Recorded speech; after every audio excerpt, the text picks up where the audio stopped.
Your silence after his rejection is killing him. I am Bonang, Matheba, and I'm sitting right here with you, sister, because I know the exact moment your world cracked open. It was 2:17 a.m. for me, parked outside my own gate in Johannesburg, mascara, running like black rivers down my cheeks because the man I thought was my forever had just said, I don't want this anymore. One sentence, 8 words, and suddenly the air in my lungs felt borrowed. I clutched that phone so hard the screen spiderwebbed, scrolling back through every heart emoji, every good night baby, hunting for the lie I must have missed. I wanted to call him, to demand answers, to beg him to take it back. My fingers hovered over the call button while my chest screamed, fix this! But something deeper, quieter, whispered, not tonight. I let the phone drop into the passenger seat and cried until the city lights blurred into watercolor. That night I learned, rejection doesn't just break your heart. It tries to break your voice. It wants you loud, desperate, bargaining, and girl, I almost gave it what it wanted. I almost became the woman who fights for a seat at a table that already kicked her out, but I didn't. And that single choice, that trembling, tear-soaked pause, is the reason I'm talking to you right now. Because every queen you admire has sat in that same puddle of grief, phone in hand, wondering if love is worth her dignity. I need you to hear me. It isn't. Not his version of love, anyway. The love you deserve doesn't require you to shrink, to chase, to convince. It meets you where you stand, looks you in the eye and says, I see you and I'm staying. Anything less is a counterfeit, and counterfeit money can't buy real peace. That night in my car, I didn't know all of this yet. I only knew the pain was physical, like someone had reached inside my rib cage and twisted. I thought the story ended there, with me broken on the curb, but endings are just doors we haven't opened yet. And the key, sweet girl, is silence. Not the silence of surrender, but the silence of sovereignty. The kind that says, I hear you, but I'm no longer available for this version of us. I'm going to walk you through every step of how that silence becomes your crown.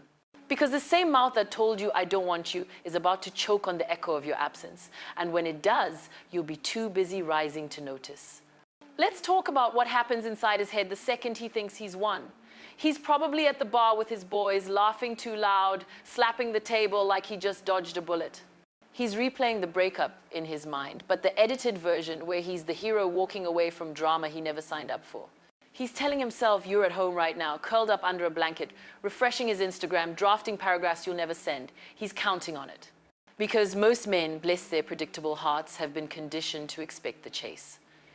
They've seen exes blow up their phone at 3 a.m., show up at their door with tears and takeout, promising to change, to fix, to be whatever version keeps him comfortable. He's banking on your heartbreak being louder than your pride. And for a minute, maybe an hour, he feels untouchable. He posts a cryptic story, something about new chapters, with a sunrise emoji, because subtle ain't in his vocabulary. He wants you to see it. He wants you to hurt. He wants proof that his absence left a crater. That's the moment you hand him the biggest plot twist of his life. Nothing. No call, no text, no sad song lyrics in your story. Just the soft, devastating click of you closing the door he thought you'd keep knocking on. I remember the first morning after. I woke up with a headache from crying, reached for my phone, and saw 0 notifications from him. My stomach dropped, then something shifted. I realized he was waiting for me to perform my pain, to give him the satisfaction of mattering that much. And I decided, right there, my silk pillowcase still damp with last night's tears, that my pain was mine. Not as entertainment, not as ego boost. I got up, brewed coffee, and let the silence settle like dust on every memory we shared. He didn't know it yet, but that silence was the first brick in the wall I was building, not to keep him out, but to keep me in. To keep the version of me who knows her worth from ever crawling back to a man who measured it in crumbs. Silence isn't empty, darling. It's full of everything you're choosing not to say. It's the space where your dignity breathes. It's the pause between his expectation and your evolution.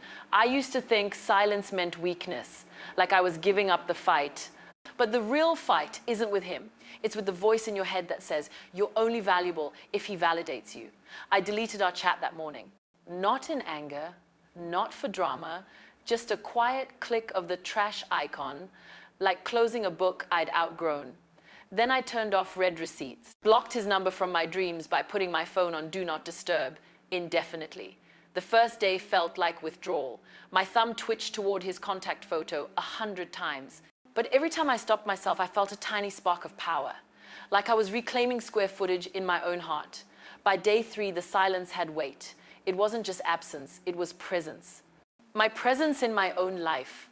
I started noticing little things, how the sunrise looked different when I wasn't filtering it through his mood, how my laugh sounded fuller when it wasn't waiting for his echo. I wasn't healed, not even close, but I was no longer performing my healing for an audience of one. And somewhere across the city, he was starting to feel the chill.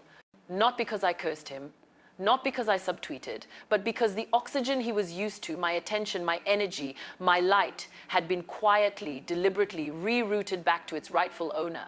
With me, silence became my signature. Not a scream, not a plea, but a slow, steady exhale that said, I'm still here, just not for you. And that, my love, is the moment the tables don't just turn, they vanish altogether. Because a woman who can sit in her own silence without needing to fill it with explanations is a woman who has already won. Now, let's step inside his mind for the first 72 hours after your silence drops like a velvet curtain. Hour 1, he's riding high, chest puffed, replaying the breakup speech he practiced in the mirror. He's convinced himself he's the prize, that walking away was the mature move, the clean cut. He grabs his phone, thumbs through a few dating apps, swipes right on a couple of profiles just to prove the world still spins without you. By hour 6, he's at happy hour, buying rounds, laughing at jokes that aren't even funny because noise drowns out the tiny ping in his gut that says maybe he miscalculated. Hour 12, he crashes on the couch, scrolls Instagram, lingers half a second too long on your last post together, the one he untagged himself from weeks ago. He tells himself he's just checking, not missing. Hour 24, he wakes up, reaches for his phone, expects the usual good morning text you always sent, even on the bad days. Nothing. The screen is blank, and for the first time, the quiet feels personal. He refreshes. Still nothing. He tells himself you're probably busy, or sleeping, or drafting the perfect apology. Hour 36, he's at the gym, headphones in, but the playlist you made him keeps cycling. Every beat reminds him of the road trip where you sang off-key to every chorus. He skips the song, but the memory sticks. He checks his phone between sets, casual, like he's looking for a work email. Still nothing. Hour 48, doubt tiptoes in wearing your favorite perfume. He starts replaying conversations, wondering if he overreacted, if I don't want this sounded harsher out loud than it did in his head. He opens your chat, sees the last message was his, types hey, then deletes it. Types again, deletes again. Hour 60, he's with the boys watching the game, but every commercial break he's glancing at his lock screen. He starts crafting scenarios in his head. You're out with someone new, laughing louder, posting coupley stories, moving on faster than he ever could. The thought stings more than he expected. Hour 72, the silence has weight now, like a blanket made of lead. He lies in bed, staring at the ceiling fan, replaying the way you used to trace circles on his back when you couldn't sleep. He remembers the coffee you left on the nightstand without being asked. The way you celebrated his smallest wins like they were Super Bowl victories. The memories aren't sweet anymore. They're sharp, cutting into the narrative he built, where leaving was easy. He grabs his phone, hovers over your name, and for the first time realizes the ball was never in his court. It's been in yours the whole time, and you just walked off the court without looking back. That realization lands like a punch he didn't see coming, and the bruise is just beginning to form. Memories are sneaky little thieves. They don't knock, they just slip through the cracks when a man thinks he's locked the door. By day 4, he's brushing his teeth and suddenly remembers the way you danced around the kitchen in his oversized t-shirt, flipping pancakes like you were auditioning for a cooking show. He spits toothpaste and the image lingers. He's in the grocery store, reaches for the brand of cereal you always stole from his bowl, and his hand freezes mid-air. He puts it back, grabs something else, but the taste of your laughter is already on his tongue. He's driving the route you used to take to his place, and every stoplight feels longer because you're not in the passenger seat stealing his fries. He tells himself these are just habits, muscle memory, nothing more. But habits don't make your chest tighten when a song comes on the radio that you swore was written about the two of you. He starts cataloging the small things he took for granted, the way you remembered his mum's birthday, the inside jokes that made Mondays bearable, the way you looked at him like he was already the man he was still trying to become. These aren't grand gestures, they're the quiet stitches that held his days together, and now the fabric is unraveling one thread at a time. He catches himself smiling at a memory, then stops, confused, because smiling feels like betrayal to the story he told his friends about why he left. He starts wondering if the reasons he gave were excuses dressed up as logic. He replays the fight that ended it all, but this time he hears your voice cracking, sees the hurt in your eyes he dismissed as drama. The memory isn't filtered through his ego anymore. It's raw, unedited, and it hurts in a way anger never did. He starts to understand that love isn't the fireworks. It's the steady glow you only notice when the room goes dark, and your silence has plunged him into darkness, where every memory is a flashlight shining on the parts of himself he didn't want to see. He's not ready to admit he was wrong, not yet, but the memories are building a case he can't ignore. They're the prosecution, the jury, and the judge, and the verdict is starting to lean toward regret. Ego is a fragile throne, and your absence just pulled the rug out from under it. By week 2, he's scrolling through your social media like a detective, zooming in on every photo, analyzing every caption for subtext. He sees you at brunch with the girls, hair shiny, smile wide, and for the first time he notices you're not looking at the camera like you're hoping he'll see. You're looking at your friends at the moment, at life, and that stings worse than any shady quote you could have posted. He likes an old photo by accident, unlikes it 2 seconds later, but the notification already hit your phone and you didn't react. That non-reaction is a dagger. He starts noticing the shift in how people talk about you. She's glowing, she's killing it at work, she's traveling again. Every update is a reminder that your world didn't stop spinning when he exited stage left. He's used to being the sun you orbited, now he's just a guy checking the weather in a city he no longer lives in. He starts second-guessing the narrative he sold himself. Maybe you weren't too much, maybe he was too little. Maybe the freedom he chased feels a lot like emptiness when there's no one waiting to hear about his day. He sees a couple holding hands at the mall and feels a pang he can't name. He tells himself it's nostalgia, but nostalgia doesn't make you refresh a chat that hasn't updated in weeks. The throne is cracking, and the cracks are shaped like your name. He starts drafting messages he'll never send. Apologies that sound sincere at 2 a.m., but weak in daylight. Questions about how you are that he knows he forfeited the right to ask. He's not ready to admit defeat, but the ego that once strutted is now pacing, restless, realizing the game changed when you stopped playing. And the hardest pill to swallow is this: you're not punishing him, you're protecting you. That distinction is what finally shatters the illusion. Because a woman who can walk away without burning the bridge isn't cruel, she's clear. And clarity, my love, is the sharpest blade ego will ever meet. He's circling now, like a shark that finally smelled blood in the water, only the blood is his own regret. Week 3, and the first breadcrumb drops. A like on your story from 6 months ago, the one where you're laughing at a vineyard, wind in your hair, zero trace of him. He lingers on it long enough for the algorithm to register, then vanishes. You see it, feel the tiny jolt in your chest, but you don't react. That non-reaction is gasoline on his growing panic. Next comes the mutual friend text. Hey, ran into him. He asked how you're doing. Translation, he's fishing. You respond with a breezy, tell him I'm great, and nothing more.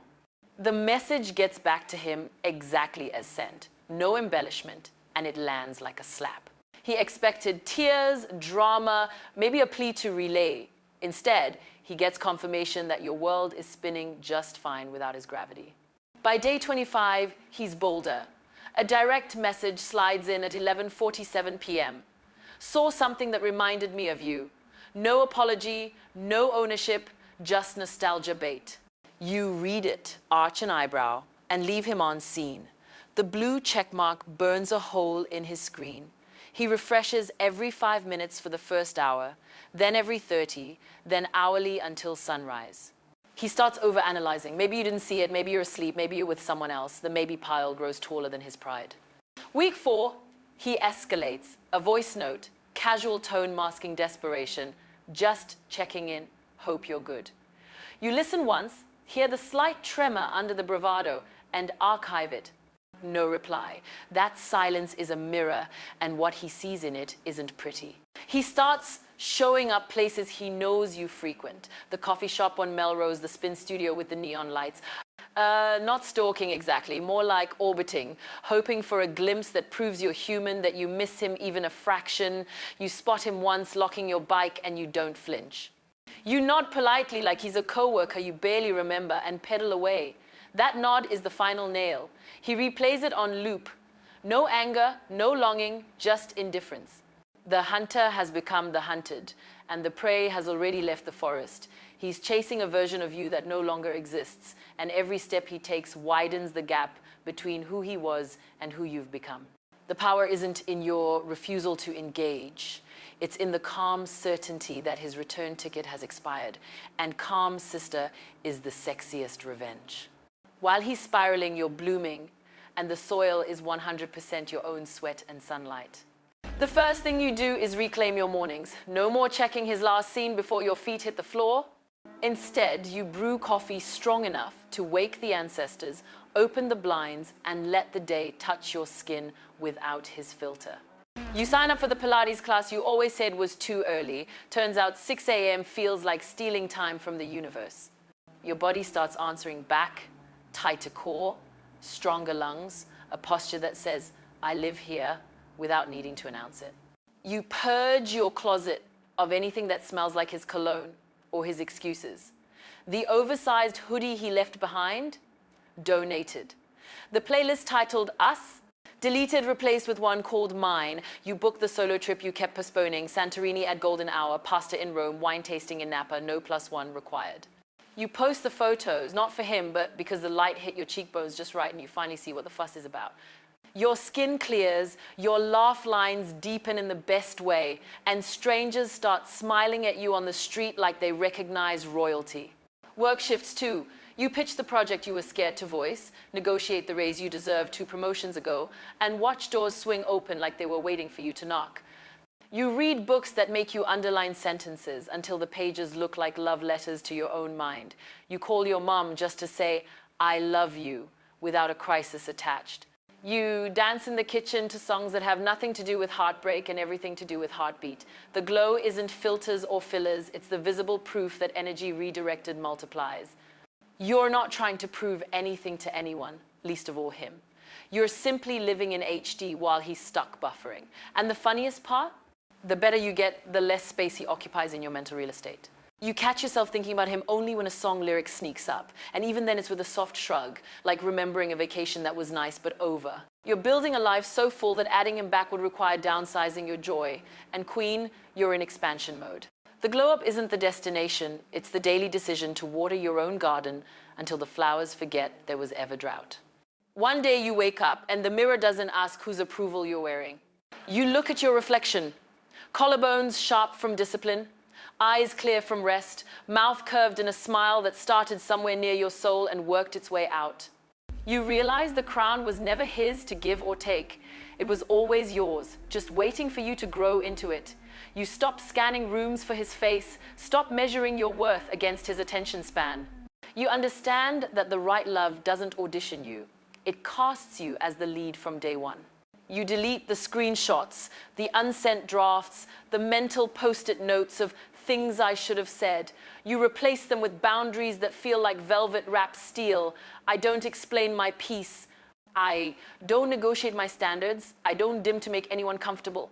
You walk into rooms and the air shifts not because you demand it, but because you carry the quiet authority of a woman who knows exactly what she brings to the table and won't accept a seat anywhere else.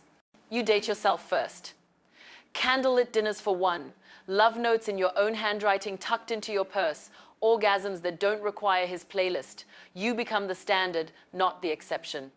And when men approach now, they don't ask, what are you looking for? Because your energy already answered. Reciprocity, respect, and someone who matches my effort without a scorecard. You stop saying, I'm fine when you're not, and start saying, I'm choosing me when they can't handle the truth. You forgive him, not for his sake, but because holding resentment is like paying rent for an apartment he already vacated. You forgive yourself harder for every minute you spend shrinking to fit his vision. And in that forgiveness, you find the final piece: freedom. Freedom to love wildly without losing yourself, freedom to walk away without looking back, freedom to build a life so rich that the idea of settling feels like a joke in poor taste. You are the queen, not because someone knelt, but because you stood up, brushed the dirt off your crown, and kept walking. And the throne, darling, looks perfect right where you placed it. At the center of a kingdom, you rule with grace, grit, and a heart that finally, fully belongs to you. Somewhere across town, he's still carrying the echo like a pocket full of loose change he can't spend. He sees you at an industry event 6 months later, standing by the bar in a dress the color of midnight decisions, laughing at something the bartender said. Your head is thrown back, throat exposed, joy unfiltered. He recognizes the laugh instantly. It used to be his private soundtrack. Now it belongs to a room full of strangers and, more importantly, to you. He takes one step forward, rehearsing the opener he's practiced in the shower 100 times, but your eyes sweep past him like he's furniture. Not cruel, just irrelevant. The moment crystallizes. He is a footnote in a chapter you've already turned. He watches you excuse yourself, phone buzzing with a call you answer, with a soft, hey love, and the endearment isn't for him.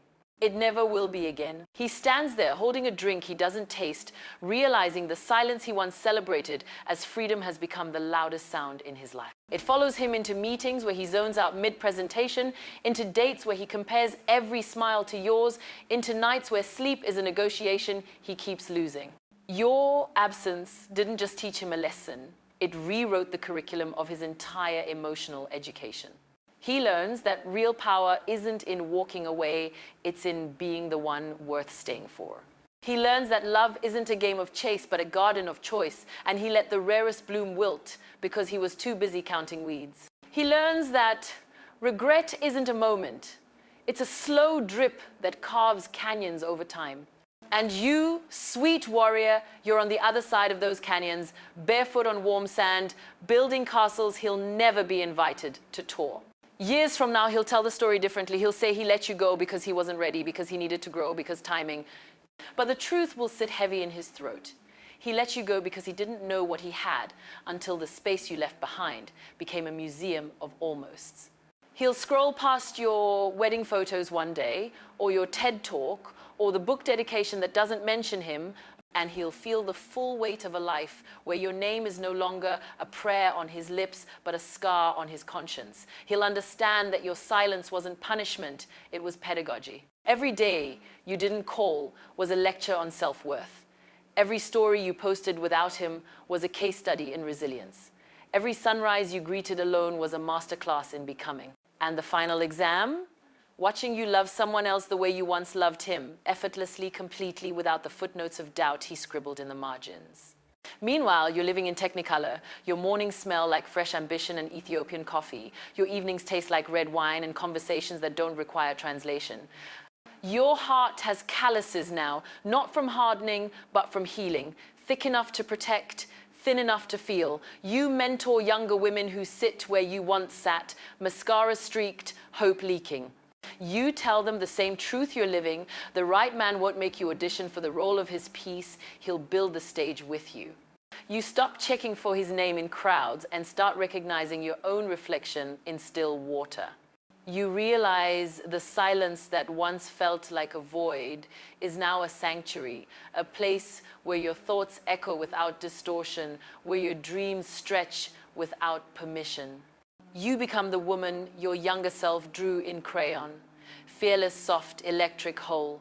And here's the sacred twist. His regret doesn't sustain you, but it validates you. Every time he flinches at a memory, you're reminded that your worth was never up for debate.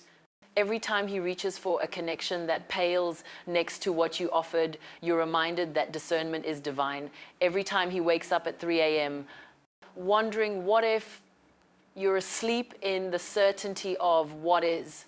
Your life becomes the living proof that rejection is redirection, that closed doors are just architects of better floor plans. You stop seeing his exit as a loss and start seeing it as the eviction of mediocrity from your palace. You stop mourning the almost and start celebrating the absolute joy of your own company, the absolute clarity of your standards, the absolute audacity of your dreams. The final gift your silence gives him is the mirror he'll never escape. He'll see you in every strong woman who refuses to beg, in every love song that demands mutual effort, in every quiet moment where his own company feels insufficient. He'll carry the knowledge that he once held lightning in his hands and chose to let it go because he feared the storm. And you'll carry nothing but forward motion. Your silence didn't kill him, it liberated you. It taught you that the most powerful response to someone who says, I don't want you, is to become the woman who no longer needs them to. It taught you that love isn't a negotiation, it's a revelation. And the revelation, darling, is this: you were always the prize. He just wasn't wise enough to claim you, but someone else will be. Or maybe no one will, and you'll still be whole. Either way, the throne is occupied, the kingdom is thriving, and the silence that once felt like surrender now sounds like sovereignty. So here we are. At the end, that was never an end. Your story doesn't close with his regret. It opens with your reign. And if this journey resonated, if it wrapped around your heart like a warm blanket on a cold night, do me a favor, hit that subscribe button, drop your thoughts in the comments. Like, if you felt seen, share with every sister who needs this medicine, because the revolution isn't coming. It's already here in every woman who chooses herself first. Let's keep the fire lit together.